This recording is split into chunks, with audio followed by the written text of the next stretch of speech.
Hello, Kent Jensen with KentCoach.com. I know it's been a long time since I've recorded a video, so here I am. Better late than never, correct? Now, I wanted to take this a little bit different direction.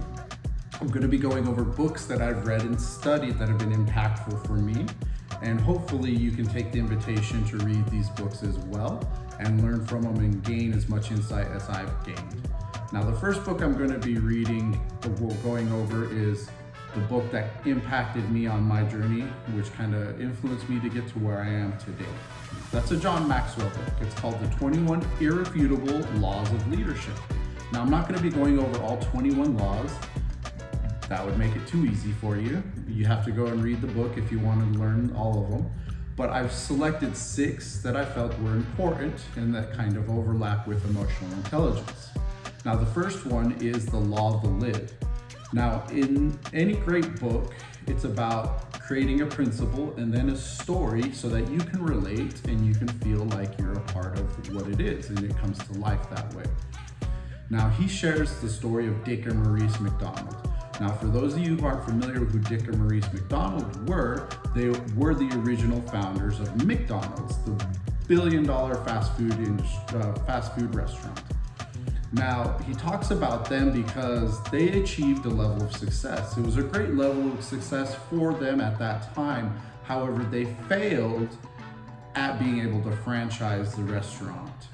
So they achieved success, but not the success that we know McDonald's is today. That's what Ray Kroc came in and did for them.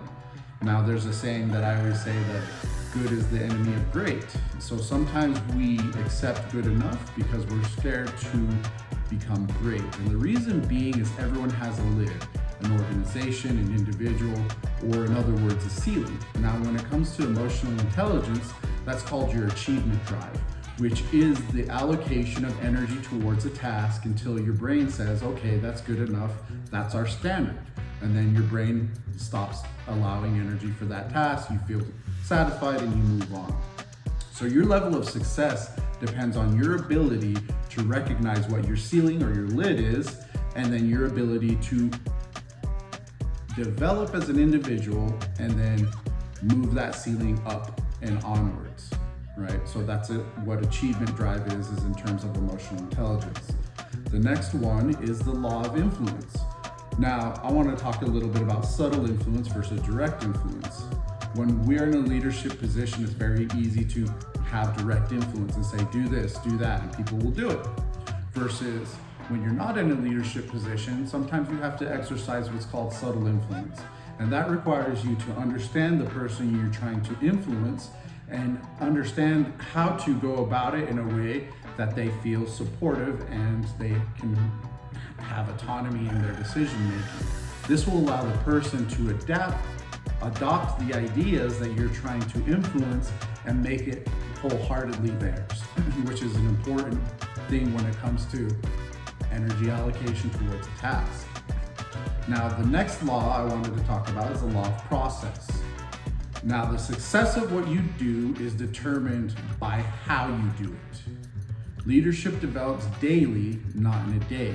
So whether you want to become a great leader, you have to be daily practicing the process of becoming a great leader. You have to be learning, you have to be absorbing information, you have to be actively experimenting, which is putting the information that you learned into action.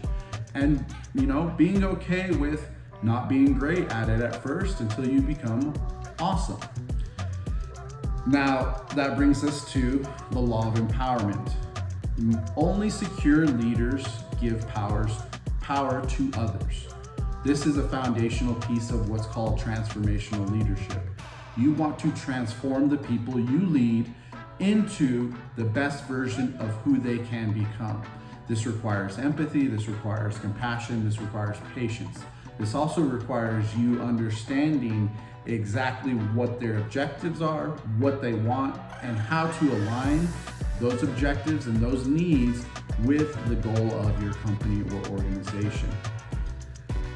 The next one is the law of the picture. People do what people see. okay? So the vision of your organization must align with the actions. Your daily actions must support that vision.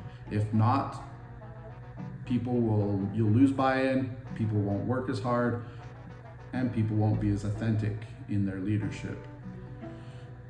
The last one I wanted to cover is the law of sacrifice. A leader must give up to go up.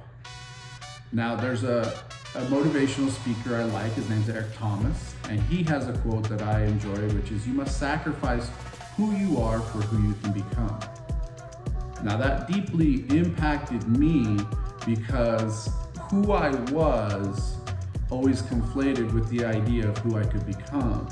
However, until I decided to put in the work necessary to be able to do that, I was never able to grow. I always hit my ceiling, right? My lid. And my lid was middle management. I was always great at sales. I worked for Sprint for a long time. A lot of people probably don't remember Sprint because T-Mobile absorbed it. It was a cell phone company. So I started selling phones in 2004. Always worked my way up to store manager, but that's where I would hit my head on my ceiling. Why was that? Because I didn't put in effort into developing my skills as a leader. It wasn't until I became a transportation broker and I learned how to do that, I realized it by reading this book that everyone has a ceiling, everyone has a lid. However, that lid's not fixed and that ceiling isn't meant to hold us back forever unless I allow it. So at the end of the day, we must be able to accept our ceilings without any negative emotional attachment, any negative emotional reaction, and understand that it's just a temporary thing that we can put in as long as we're willing to sacrifice, as long as we're willing to create a process to be able to let us become great leaders. Now, that being said, go out today, look at your process, look at everything, be humble enough to look at your ceiling and accept it for what it is so that you can push past it. And one last thing, remember to inspire hope, learn compassion for yourself and compassion for others. Thank you and have a wonderful day.